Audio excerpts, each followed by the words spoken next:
Olá, meus irmãos de El Espírita, minha família espírita, como é que vocês estão? Está tudo bem com vocês? Esperamos que estejam. Mas se não estiver, é preciso compreender a situação em que estejamos vivenciando essa problemática. Tenhamos pensamento positivo, centralizamos o nosso foco na doutrina espírita, que ela tem explicação e ela tem consolo para todas as coisas. Como vocês sabem, essa casa me convidou para fazer esse tema purgatório, e aqui eu faço com muito gosto, de muito coração, de muito boa vontade, e eu espero atender pelo menos a média das necessidades e compreensões das pessoas, da abordagem de Allan Kardec no Céu e Inferno, capítulo 5. A nossa visão espírita sobre essa questão do purgatório. Como vocês já sabem, existe um protocolo para fazer essas transmissões. Então, vamos fazer a leitura, depois eu voltarei com a prece e daremos início ao que eu chamo de bate-papo. Não exatamente uma palestra, mas um bate-papo entre amigos, entre amigos e entre irmãos em Cristo Jesus, dentro da nossa consoladora doutrina dos Espíritos. Ok, meus irmãos? Aguarda alguns segundinhos aí. Já, já. Capítulo 30, livro Caminho, Verdade e Vida, de Chico Xavier, pelo Espírito Emmanuel. O mundo e o mal. Não peço que os tire do mundo, mas que os livre do mal. Jesus. Está em João, capítulo 17, versículo 15. Nos centros religiosos, há sempre grande número de pessoas preocupadas com a ideia da morte. Muitos companheiros não creem na paz, nem no amor, senão em planos diferentes da terra. A maioria guarda situações imaginárias e injustificáveis para quem nunca levou em linha de conta o esforço próprio. O anseio de morrer para ser feliz é a enfermidade do espírito. Orando ao Pai pelos discípulos, Jesus rogou para que não fossem retirados do mundo, e sim libertos do mal. O mal, portanto, não é essencialmente do mundo, mas das criaturas que o habitam. A terra em si sempre foi boa. De sua lama brotam lírios de delicado aroma. Sua natureza maternal é repositório de maravilhosos milagres que se repetem todos os dias. De nada vale partirmos do planeta quando nossos males não foram exterminados convenientemente. Em tais circunstâncias, assemelhamo-nos aos portadores humanos das chamadas moléstias incuráveis. Podemos trocar de residência, todavia a mudança é quase nada se as feridas nos acompanham. Faz-se preciso, pois, embelezar o mundo e aprimorá-lo, combatendo o mal que está em nós. Então, meus irmãos, como eu já disse para vocês, vamos seguir o nosso protocolo, farei a prece e daremos início ao nosso bate-papo. Vamos fechar nossos olhinhos, vamos trazer à nossa tela mental a razão pelo qual todos nós estamos aqui e todos nós abraçamos a doutrina do Consolador. O nosso Senhor Jesus Cristo, o nosso mestre querido, o nosso governador espiritual, aonde nos colocamos de forma humilde, a vibrar do nosso coração ao coração dele, a pedir que abençoe as nossas vidas, que abençoe a nossa oportunidade de estarmos aqui na Terra, que abençoe as nossas lições, sejam elas mais leves, sejam elas mais duras, mas que nos proteja, Senhor, de todo mal, e que a gente tenha sempre energia para os enfrentamentos da vida, principalmente da sombra que ainda está dentro de nós. Dai força, Senhor, para sempre nos mantermos no norte do bem, sermos o mais coerente possível com a nossa doutrina, a doutrina codificada de Allan Kardec e sobre os seus ensinamentos. Abençoe essa casa que nos convidou, abençoe a nossa audiência, todos os irmãos dos dois planos da vida, que eles possam se sentir consolados, que eles possam se sentir protegidos, que eles possam ser saciados, Senhor, pela sua imensa paz, pelo seu amor, pela sua misericórdia tão profunda. Nesse momento te peço, Senhor, que abençoe a nossa palavra e que sejamos o mais fiel portador da mensagem. Que assim seja. Então, meus irmãos, como eu havia dito para vocês, o nosso assunto, no qual foi pedido que nós trouxéssemos para vocês, é o purgatório. Ele está no livro O Céu e o Inferno, no capítulo 5, um dos livros da codificação de Allan Kardec, que infelizmente ele é não muito conhecido, né, pelos espíritas. Os espíritas geralmente eles apreciam mais o livro dos Espíritos, o Evangelho segundo o Espiritismo, e o Céu e o Inferno, a Gênesis, a obra póstuma, fica muito relegado a outro plano, a outra situação. Mas eu diria, meus irmãos, como o próprio Kardec falou, que nosso primeiro mandamento é amar-nos e que o nosso segundo mandamento é instruí-los. Então nós temos que, por obrigação, por dever espiritual, pelo compromisso que cada um de nós assumimos antes da nossa encarnação, para a divulgação dessa amada doutrina consoladora do Espiritismo, é importante que estude toda a obra. Estudar, não ler simplesmente, mas estudar, como se dizia na pedagogia espírita, desentranhar Kardec, entender todo o pensamento, tudo que ele formulou, todo o processo que foi dado. É um enorme conhecimento que se aporta nas nossas mãos, na nossa mente, e que certamente nos faz espíritos espiritualmente melhores do que fomos ontem. Ok? Então, do livro O Céu e o Inferno, capítulo 5, tem o item O Purgatório. Allan Kardec, como não podia deixar, né, de tantos assuntos que ele tratou, ele não poderia escapar de tratar esse assunto justamente num livro bastante específico em que ele fala essas noções do céu, de inferno e de tantas outras coisas ali. E aí nós fomos na Wikipédia, né, no dicionário, para compreender exatamente o que significa purgatório. Então, o purgatório é um estado e um processo de purificação temporária. Purificação temporária, pense nisso, em que as almas daqueles que morreram, ou morrem, em estado de graça, são preparados para o reino dos céus. Então, segundo a Wikipédia, lógico que pegou do conceito que veio da cristandade, né, principalmente da Igreja Católica, que é um estado transitório, é um estado em que o espírito ele passa por um processo de purificação para que depois ele vá ao reino dos céus, né? Vá ao céu, propriamente dito. Então, pego esse conceito, pensando nesse conceito, Kardec ele trabalhou com bastante propriedade esse assunto. E aí no próprio capítulo, né, que a gente aqui não vai poder falar dele todo, ler ele todo, porque não há tempo, então eu resumi algumas partes para comentar. Então logo no início ele fala o seguinte: o Evangelho não faz nenhuma menção ao purgatório, que só foi admitido pela Igreja no ano 593. Seguramente um dogma mais racional e mais consoante com a justiça de Deus do que o inferno, visto que estabelece pena menos rigorosas e irresgatáveis para faltas de gravidade mediana.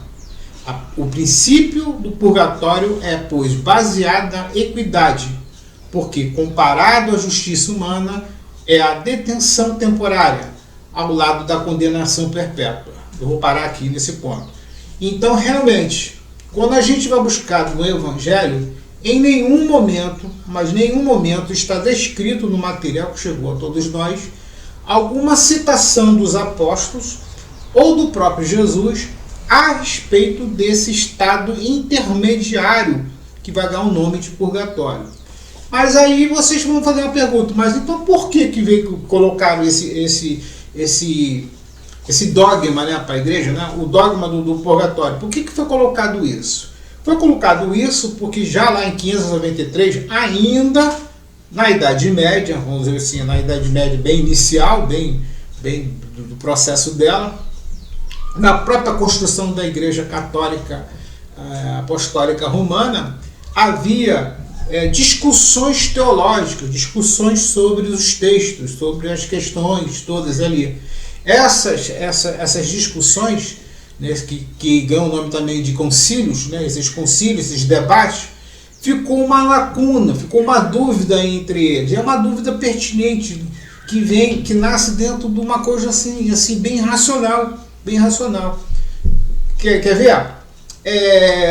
O que eles pensavam? Existiam pessoas extremamente cruéis, extremamente ruins, mas existiam pessoas pecadoras que não eram cruéis, que cometiam pecados, né? O pecado do adultério, o pecado da bebida, o pecado de alguns roubos, de alguns furtos, etc., mas não chegavam ao nível de uma crueldade, de assassinar pessoas, de assassinar multidões, etc. Não havia isso. Aí eles ficavam naquela questão: como é que pode?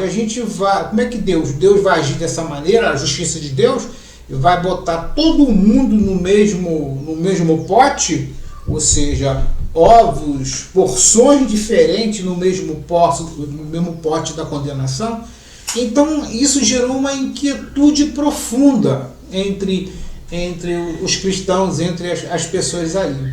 Aí, eu não sei quem foi, né, mas alguém, provavelmente, naturalmente saiu da mente de alguém, um desses participantes, um clérigo desses participantes desses concílios, sugeriu, né, colocou a ideia do estado intermediário, que haveria um estado intermediário onde as almas purificariam, né, purificar, ou seja, sofreriam bastante para eliminar o seu pecado depois desse período, que aí a própria igreja nunca estabeleceu, não tinha como estabelecer, uma coisa que rola dentro do mundo espiritual, vamos dizer assim, ou seja, depois de um certo período, a alma da pessoa iria sim para o céu.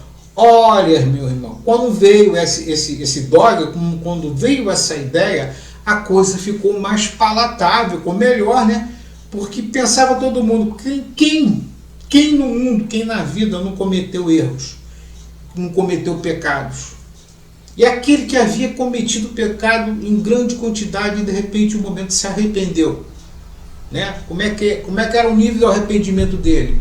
E esse arrependimento ele já teria assim mesmo sendo condenado, ou ele passaria com um estado de purgação, um estado de purificação? E aí essa ideia foi mais palatável. Como eu vou falar mais à frente, essa ideia do purgatório, ela passa a ficar mais de acordo com o pensamento espírita, com as revelações espíritas, com as informações dadas pelo mundo espiritual, que eu já vou falar. Mas vamos compreender, foi um outro momento da humanidade. Aí nós entendemos em espiritismo que antes a humanidade talvez não estivesse pronta para estabelecer um conceito desse, mesmo que erroneamente, que nós vamos ver aqui, mas era já um caminho para a verdade, para aquilo que é verdadeiro, para aquilo que é justo. Qual é o problema do purgatório? O problema do purgatório é que, primeiro, que ele circunscreve fisicamente, talvez, um determinado lugar. Então, aliás, no conceito da teologia tradicional, a tradição religiosa, é tudo meio localizado. O céu é um lugar idílico, né, bom, etc., e que ninguém faz nada, etc., só os anjos, e etc. O inferno, um negócio de condenação, de se queimar eternamente, condenado eternamente. E aí veio o purgatório, que seria essa fase intermediária, que as pessoas queimariam, porque a ideia que o mundo antigo e o mundo medieval tinha é que a única maneira de você eliminar uma coisa ruim é pelo fogo.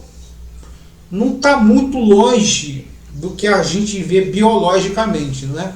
talvez a relação seja a percepção nossa daquele tempo, porque era nós lá que vivíamos naquele tempo, era que se o fogo ele elimina diversas coisas biológicas, né? Por exemplo, eles cicatrizavam muitos deles com fogo, né? Vinha com uma faca, com a espada quente, em brasa, para fechar a ferida, para fechar o sangramento, né? Então, uma coisa que vem do fogo e outras coisas mais. Então, a percepção humana pegou essa ideia e jogou para o lado espiritual. E aí colocou, se o fogo purifica, como é que é o fogo no purgatório? Seria um fogo brando, um fogo mais calmo, né? Um fogo menos intenso para purificar, para queimar o pecado da pessoa, e que seria temporário. A outra coisa que os criadores dessa ideia não definiram o tempo. Ninguém tinha como definir o tempo de cada um. Era uma outra coisa também que ficava no ar. Ok? Então, Allan Kardec aqui faz uma seguinte alusão. A alusão é comparação. É que, da mesma forma que às vezes aqui na justiça humana a pessoa tem uma detenção temporária, é preso temporariamente, e temporariamente ela cumpre uma penalidade, depois é solto. Ou seja, essa detenção seria uma lógica parecida com o purgatório. Você vai preso, purga o seu erro pela ausência da liberdade, né, e outras coisas, e aí depois você ganharia a credencial, você teria a permissão de ser compreendido como restituído, né, voltaria para a sociedade. No caso ali, o camarada o camarada vai para o céu eterno também, seria essa lógica aí. Tem que entender que isso, assim, vamos dizer assim, Kardec percebeu que isso está dentro de meias verdades, do qual o Espiritismo vem trazer. É a preparação mental, né, cultural, conhecimento para tempos posteriores. Ok? Tem que lembrar bem disso. Tudo vem ao seu tempo. Tudo vem de acordo com o amadurecimento da coletividade humana. Nada pode chegar fora do tempo. Porque aquilo que chegar fora do tempo, ele vai ser incompreendido, naturalmente ele vai ser rejeitado e naturalmente ele não vai ter desenvolvimento nenhum. Ele vai ficar perdido, né? Então, os elaboradores, aí, os arquitetos, os engenheiros, os sábios de Jesus Cristo que operam no planeta, eles também trabalham a chegada dessas informações, a chegada desses conhecimentos, que é chamado revelações. A própria ciência, ela produz constantemente revelações, né, das leis de Deus, do funcionamento dela, da relação dela no mundo material e agora também do mundo metafísico, ou seja, também do mundo espiritual, aos poucos, de acordo com o entendimento humano. Aí tem uma coisa que a gente usa na pedagogia que é muito fácil de entender. É só nos colocar na questão da escola. Não tem como você dar lições de matemática profunda, de cálculo integral, essas coisas, para uma pessoa que esteja lá no ensino fundamental.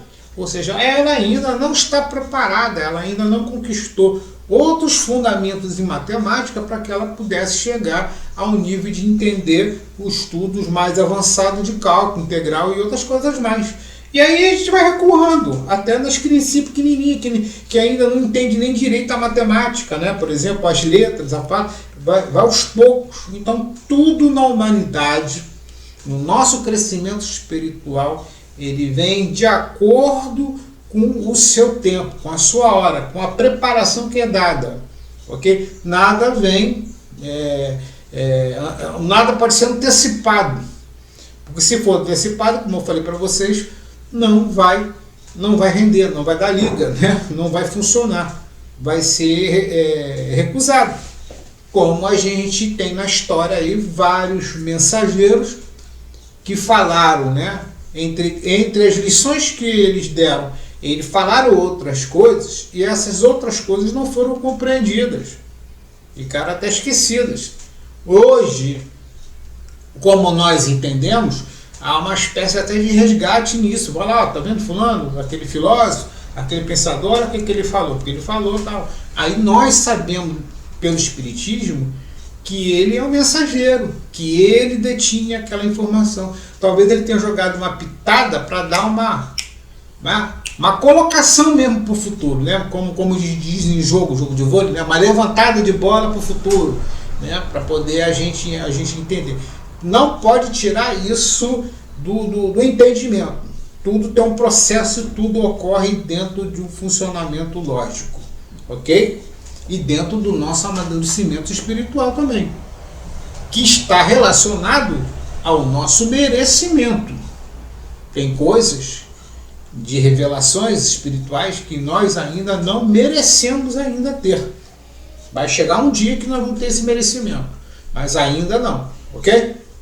Então, continuando aqui, aí ele fala: o que pensaria de um país que tivesse somente uma pena de morte para os crimes e para os simples delitos? Ou seja, ele botou uma coisa assim, uma pena capital, uma pena assim bastante dura, né? Que é eliminação da vida, cara. A pena de morte é eliminação da vida, retirar a pessoa totalmente da sociedade e da sua existência material. Aí ele fala aqui, se você usa a pena de morte, as nações perceberam que a pena de morte não pode ser aplicada por todos os crimes, por todos os delitos, como ele está falando aqui. Se nós usamos na leis humanas esse princípio, ora, para as condenações espirituais não seria a mesma lógica? Para todos os pecados vai para o inferno eterno? Não dá. Por isso, dessa coisa do purgatório. Por isso que a igreja criou o purgatório. E nós sabemos que essa criação vem de uma percepção do próprio espírito encarnado ali, da sua vivência, né, e do seu intercâmbio com o mundo espiritual. Ele, percebendo as coisas do mundo espiritual, ele trouxe da forma que ele podia trazer as impressões desses estágios intermediários que existem no mundo espiritual, lá na erraticidade, do espírito que está no processo da evolução ali, no processo do seu crescimento ali. Então, nós compreendemos isso. Aí ele fala, nessa hipótese, o que se torna as almas culpadas somente de faltas leves, também as faltas leves seriam, como ele diz, calculado no mesmo nível, né? Avaliado no mesmo nível, não, né? Ou elas partilham a felicidade dos eleitos e serem perfeitas, ou sofrem o castigo dos maiores criminosos sem terem feito muito mal, o que não seria nem justo nem racional. O Kardec é maravilhoso, né? Não é nem justo nem racional. O que ele coloca? Também não dá para você abrir a porta, vamos dizer assim, entre aspas, do céu, um cara que ainda tem um pecado que ele cometeu. Aí ele vai lá para o mundo dos, aspas, perfeitos, ele vai para a felicidade, mas a credencial dele não está tarimbada para isso. Mas também ele não cometeu uma falta, um delito para aquela condenação fortíssima do inferno. Tem que lembrar que no conceito tradicional, na religião tradicional, o inferno é eterno. Eterno. Então não tem chance. Tu foi, não tem mais volta. Então, Kardec, é compreensível que nesse processo mais racional e mais justo criasse a ideia do purgatório, ok? Aí a outra parte que Kardec vai colocar é que mas a noção do purgatório devia necessariamente ser incompleta. O que ele está colocando? Já numa análise de uma pessoa extremamente pensante, extremamente inteligente, bastante preparada, porque ele foi preparado para isso. Já no século XIX, ele tá analisando aquilo que foi elaborado séculos anteriores, que vem perpassando no tempo, no longo do tempo, né? Gerações e gerações, ele começa a analisar isso. E aí Kardec, ele analisa e ele descobre, né? Ele percebe, ou seja, a noção do purgatório é uma noção incompleta. Ela é incompleta. Vocês vão ver por quê. É por isso que, conhecido somente pelo fogo, faz dele um diminuto inferno. As almas também queimam aí, mas com fogo menos intenso. O que ele está dizendo isso? Faz uma lógica, como eu já comentei antes, né, que o purgatório é um inferno, mas é um inferno não eterno, e é um inferno com fogo brando, para queimar os pecados das pessoas que não têm pecados muito altos, né? Vamos lembrar disso. Sendo o progresso inconciliável com o dogma das penas eternas, as almas não saem daí em consequência do seu avanço, mas pela virtude das preces feitas, ou pelos que se mantêm fazer por elas. Se o pensamento inicial foi bom, não acontece o mesmo com as suas consequências, pelos abusos que originou. Por meio de preces pagas, o purgatório se tornou uma mina mais produtiva do que o inferno. Aí, Allan Kardec, ele vai colocar um outro problema que surgiu, porque a gente entende porque que a ideia do purgatório foi dinamizada, foi difundida, foi extremamente usada, porque infelizmente na natureza ainda muito imperfeita dos seres humanos e dos homens que eram nós mesmos naquela época, lidando com as questões religiosas, com as questões cristãs, não sabendo exatamente a revolução que o Cristo havia trazido, a gente começou a conciliar as necessidades temporais, ou seja, a necessidade do tempo, a necessidade do poder, da matéria e dos próprios vícios e dos maus sentimentos dentro da ideia religiosa. E aí o que eles fizeram? Eles pegaram a ideia do purgatório, que foi excelente, como o Kardec colocou aqui, mas o utilizou para o enriquecimento da igreja. É uma coisa que eu não sei se todos já ouviram falar, ou já viram, as famosas preces pagas. O que é preces pagas? As pessoas que tinham recurso, mas que sabiam que tinham faltas na sua vida, né? Tinham cometido erro na sua vida, o que elas faziam? Elas contratavam, principalmente senhoras e padres, etc., para ficar orando, fazendo as famosas ladainhas, aqui no Brasil conhecido como ladainhas, né? Orando, para que essa oração aliviasse esse espírito e ele pudesse ter o seu período no purgatório mais abreviado possível, e se possível até ter a remissão dos seus pecados e ir direto para o céu. Então foi um comércio geral, assim, era muita gente que utilizava isso. A outra coisa que também foi utilizada muito, as indulgências, né? As pessoas davam recursos materiais para a igreja, doações para a igreja, e a igreja fazia missa, fazia um culto, fazia tudo, para preparar a alma daquela pessoa para ir para o céu. Ou seja, comprar, como se diz mesmo, comprar uma vaguinha lá no céu.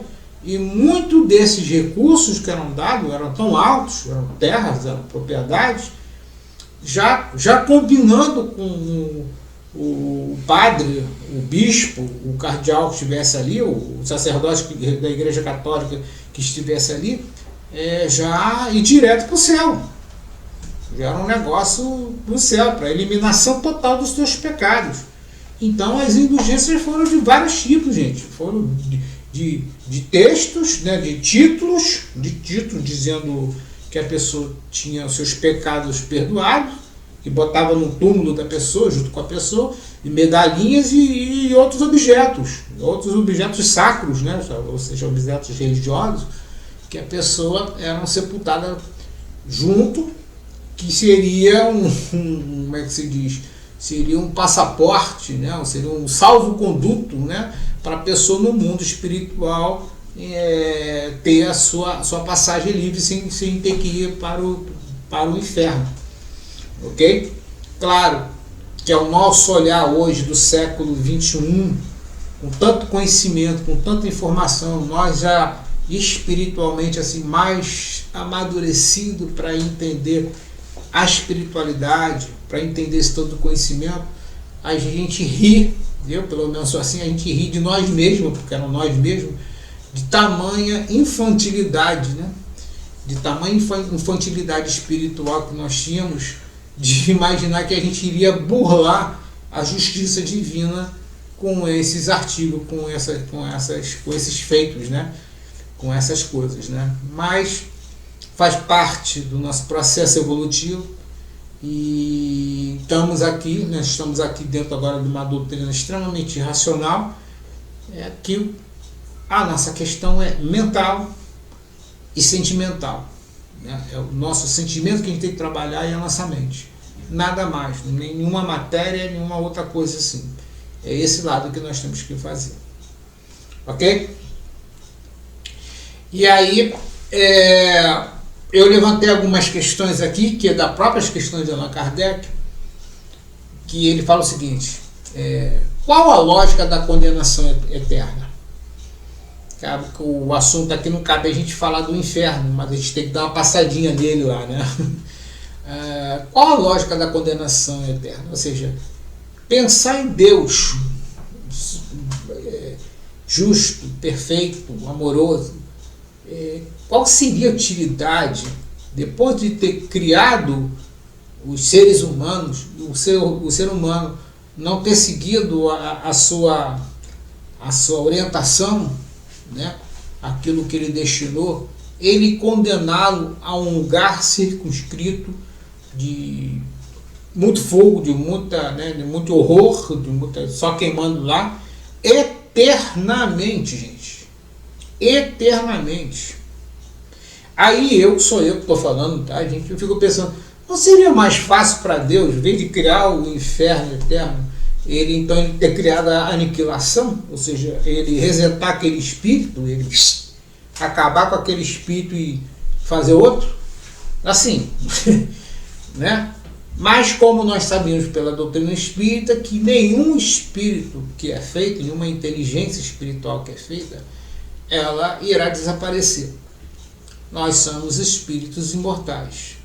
Nunca iremos nos desfazer. Nunca. Nós vamos sobreviver a todos os fenômenos biológicos e todas as impressões do mundo espiritual. A nossa essência espiritual, nosso princípio inteligente, nosso princípio espiritual, o nosso próprio espírito, vamos dizer assim, ele com a sua partícula, né, com a sua presença divina, ele nunca irá se desfazer. O que Deus espera de nós, aí sim que as religiões tradicionais não têm, que é o processo da evolução, é que esse espírito ele evolua, e que ele se transforme, e que ele abandone as suas práticas antigas e passe a adotar as práticas das leis de Deus. É isso que ele pensa, ok? A outra coisa, como julgar o delito diferente, né? Como julgar? Como é que a gente julga um delito maior e um delito menor? Né? Como é que fica isso? Como é que a gente pesa isso aí? É uma complicação. Se é uma complicação para nós, aqui na Terra, o nosso próprio sentimento, a nossa própria percepção já nos coloca, não pode ser assim, os julgamentos têm que ser proporcionais aos seus delitos, né? Da mesma forma a justiça divina. A justiça divina funciona da mesma forma. Ela tem suas leis imutáveis e ela julga de acordo com a proporção e a consciência, a proporção do delito e a consciência daquele que cometeu o delito. Entendeu? Então ela pesa muito bem isso. A outra coisa, como fica o perdão das nossas faltas? Vamos lembrar que Jesus falou o tempo todo de perdão. Ainda mais respondeu para Pedro que a quantidade seria infinita, né? 7 vezes 77, ou seja, infinita vezes, ou seja, poxa, se o camarada, mesmo que ele tenha cometido a máxima falta, né, o máximo erro, ele ainda está dentro dos parâmetros do perdão. Né? Então tem que haver perdão, tem que haver alguma forma no mundo espiritual, vamos dizer assim, para que esse espírito seja recuperado. É aí que entra as noções do espiritismo que destrói completamente com o inferno eterno e com o céu que não faz nada. Não, o céu idílico, parado, parasitário, ou seja, não existe uma coisa nem a outra. O que existe no mundo espiritual é um mundo pulsante de trabalho, de recuperação, de estudo, etc. Aí é outra coisa, sem reencarnação não há justiça. Para que esse purgatório vire as zonas espirituais dos quais nós conhecemos no Espiritismo, que são zonas intermediárias, conhecido pela literatura do André Luiz como umbral, né, os umbrais, eles são os verdadeiros purgatórios, mas o purgatório na compreensão mais exata, ele é temporário. Ele é temporário. Aquelas almas que são recuperadas ali entram para o processo da reencarnação para assim depurar o seu espírito, para melhorar o seu espírito, para eliminar as suas faltas. Ele tem a lei de causa e efeito, né? Ou seja, você tem que reparar aquilo que foi feito de errado e conhecer outras coisas mais, né? Você aprender outras coisas mais. Então, sem reencarnação não há justiça. E é isso que o Espiritismo traz. O umbral é um conceito mais lógico e mais justo. Então, o purgatório, que está incompleto, mas já é um passo, o Espiritismo traz uma noção mais ampla, mais exata do que é o mundo espiritual transitório. Uma área de sofrimento, sem dúvida, é só ler os livros de André Luiz, são áreas de sofrimento, são áreas de purgação, de depuração do espírito, para que ele possa depois ser agraciado com uma nova oportunidade de reencarnar e assim dar o prosseguimento do espírito dele, como vem acontecendo conosco. Não pense você, aí, meu irmão, que você tem esse coração bondoso de hoje, você sempre teve esse coração bondoso. Não teve não, gente. Nós tivemos época que o nosso coração era muito endurecido, muito primitivo, muito duro. Mas o sofrimento do longo desses períodos, dessas encarnações, foi quebrando isso, foi amansando a gente. Então hoje, com certeza, como diz João de antes, nós somos espiritualmente muito melhor do que nós fomos no passado. Ok? Conclusão. O purgatório é uma ideia incompleta, porém mais próxima da justiça divina. É isso que precisa entender. Ele é incompleto, mas está mais próximo do entendimento da justiça divina do que o inferno eterno. Ok? Aí agora eu vou fechar, gente. Vou terminar aqui com uma própria passagem, a própria mensagem de Allan Kardec no livro Céu e Inferno. Aí mesmo do capítulo 5. Quer o castigo ocorra na vida espiritual ou na terra, e seja qual for a sua duração, ele sempre tem um fim, mais ou menos afastado ou próximo.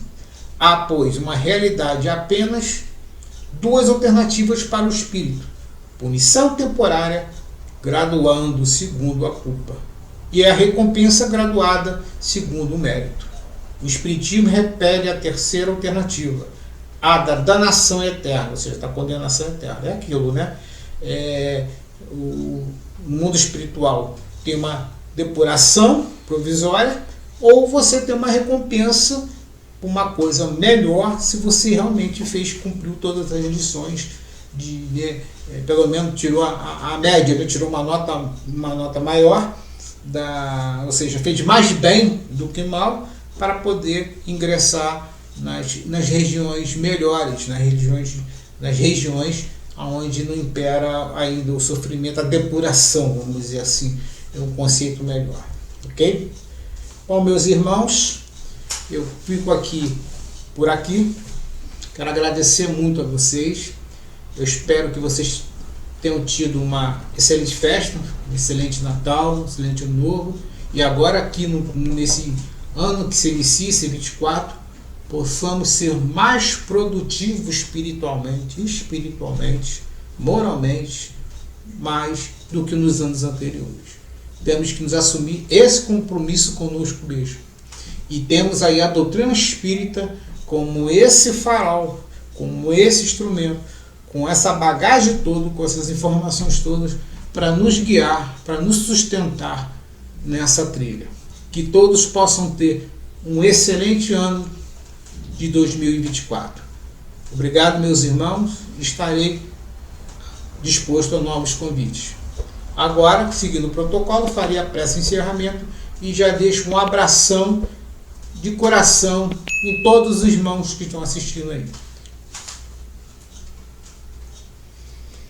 Querido Mestre Jesus, queremos agradecer, Senhor, essa oportunidade de estudarmos, de refletirmos sobre as questões que o Espiritismo traz, clareando ainda mais os seus passos, dando maior entendimento para as leis da vida, para o nosso compromisso aqui na Terra. Permita, Deus, que do Teu conhecimento, do Teu amor, do amor profundo, possamos, Senhor, perdoar-nos a nós mesmos, perdoar os nossos irmãos que nos ofendem, que nos atacam, e que nós também possamos perdoá-los. E que nesse novo ano, Senhor, possamos realizar mais coisas, Senhor, da nossa conquista espiritual, sermos moralmente melhores do que fomos nos anos anteriores. Pedimos seu apoio e que o Senhor proteja, abençoe essa casa que nos recebeu, aos amigos que estão nos assistindo, que eles também possam se sentir consolados, amados, protegidos e motivados, Senhor, para os desafios que nos apresentarão nesse ano de 24. Obrigado por tudo, que assim seja.